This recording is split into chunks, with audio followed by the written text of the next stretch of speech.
بسم اللہ الرحمن الرحیم۔ السلام علیکم۔ یتیم بچے کی بد دعا سے شداد واصل جہنم۔ کہا جاتا ہے عاد کے دو بیٹے تھے، ایک کا نام شداد اور دوسرے کا نام شدید تھا۔ دونوں ظالم بادشاہ تھے۔ جب شدید کا انتقال ہوا تو شداد بادشاہ بنا۔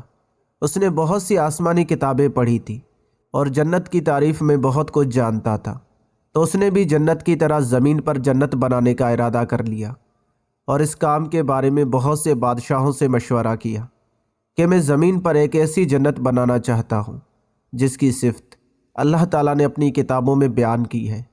دوسرے بادشاہوں نے اس سے کہا کہ تمام اختیارات تیرے پاس ہیں اور تمام دنیا تیرے اختیار میں ہے۔ تو اس نے اہل مشرق اور اہل مغرب کو سونا چاندی اکٹھا کرنے کا مشورہ دیا، پھر معماروں کو اکٹھا کرنے کا حکم دیا اور ان میں 300 معماروں کو منتخب کرنے کا حکم دیا، اور ہر ایک معمار کے تابع 1000 آدمی ہو۔ تو وہ 10 سال تک زمین پر گھومتے رہے۔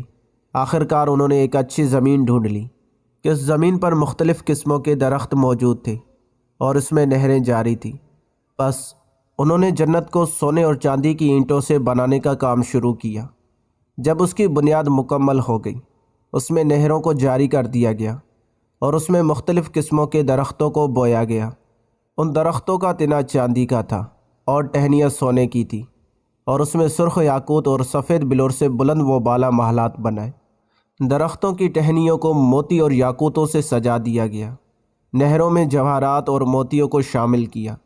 اس کے علاوہ مشک و عنبر کو درختوں اور نہروں میں ڈال دیا۔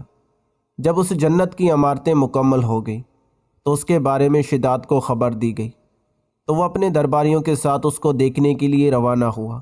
تو بادشاہ اور اس کے امراض ظلم کے طور پر لوگوں سے سونا اور چاندی لیتے تھے، حتیٰ کہ سونا ختم ہو گیا، صرف 2 درہم جو ایک یتیم کے گلے میں موجود تھا۔ لیکن اس کے بادشاہ نے وہ 2 درہم بھی لے لیے۔ تو اس بچے نے اپنے چہرے کا رخ آسمان کی طرف کر لیا اور کہنے لگا، اے اللہ، تو بہتر جانتا ہے ان لوگوں کو جو تیرے بندوں اور لونڈیوں کے ساتھ ظلم کرتے ہیں۔ اے کمزوروں کی مدد فرمانے والے، ہماری مدد فرما۔ تو آسمان کے فرشتوں نے بچے کی دعا پر آمین کہی۔ جب 1 دن اور 1 رات کا فاصلہ باقی تھا تو اللہ تعالیٰ نے حضرت جبریل امین علیہ السلام کو بھیجا۔ تو حضرت جبریل امین نے ان پر آسمان سے چیخ ماری اور جنت میں داخل ہونے سے پہلے تمام کو تباہ کر دیا۔ اس بچے کی دعا سے فقیر مالدار اور تمام بادشاہوں کا نام و نشان مٹ گیا۔